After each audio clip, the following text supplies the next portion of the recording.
it's IMEE again, and welcome back to my YouTube channel. And for today's video, as usual, we're going to make another DIY vlog again, or a tree flip video. So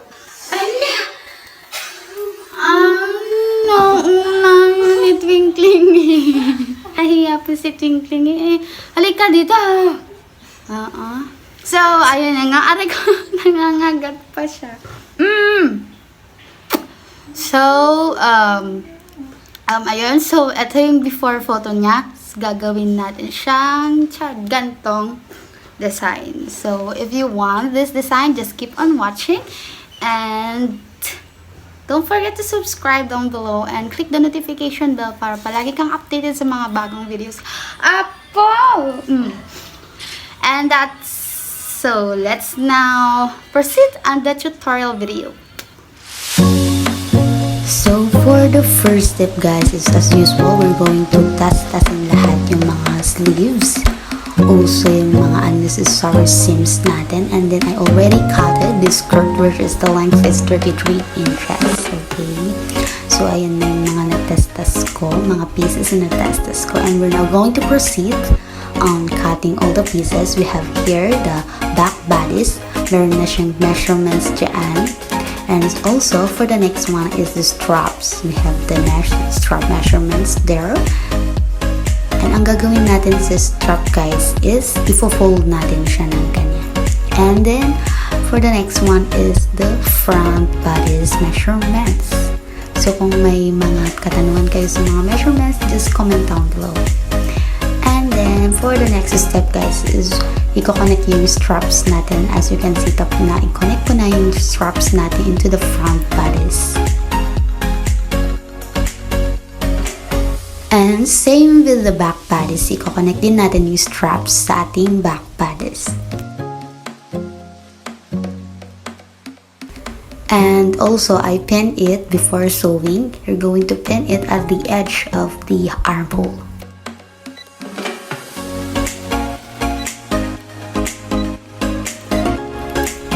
And then connect now the sides. And also, guys, don't forget to double hem the raw edges. Pero yung mga ibang edges ko is zinigzag ko na lang sila. And next up is putting the sleeves. As you can see kanina, super duper laki yung sleeves natin. So pinin ko muna yung nasa ibabaw niya, ay sa ilalim niya. And then sa ibabaw ay ginather ko siya. So you're going to pull out the one thread, and so i-gather nyo siya ganun, and then ipipin nyo na siya para mag-fit siya dun sa sleeves, sa armhole natin.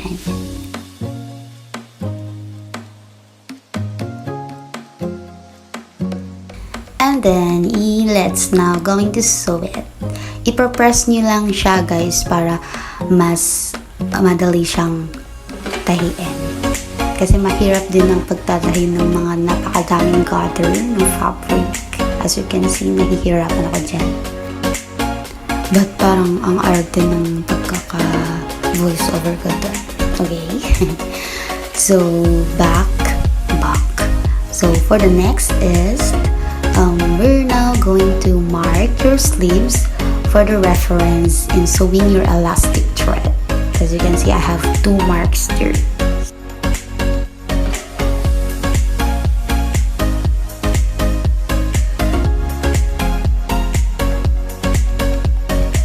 So at first, ito yung unang design ko, which is hindi ko siya finul smack, pero at the end, finul smack ko siya. So, for the next is the waistline. I-gather din natin, or i-smack din natin. Same with the sleeves, about 12 rows, I think. And yung layo ng mga pagitan ng ating stitches is about 1 centimeter.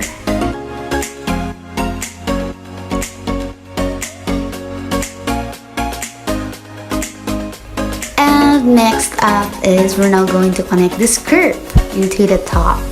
So by pinning it first at the sides and also the center part para mag-equal yung ayan, para mag-equal yung pagkaka-stretch ng ating skirt. So, we're now going to sew it.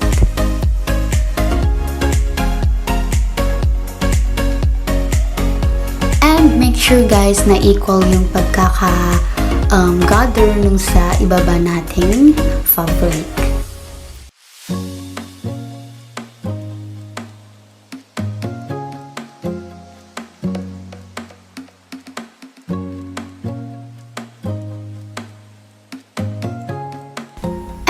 Back to the sleeves tayo guys. So, since hindi ko nagustuhan yung first design natin na dalawang puffy yung sleeves natin, I just decided na dadagdagan ko na lang yung smock niya sa sleeve, which is i-full smock ko dyan sa may part na may puffy sa second layer niya, no? So, ayan, nag-smack na ako dyan. So, as you can see, super duper siyang hirap i-smack kasi magkabilaang na-smack na yung magkabilaan. So, ang hirap niya talaga. So, suggestion ko lang guys na mag-smack na kayo agad bago nyo i-connect yung sides ng sleeves nyo. I hope you get what I mean.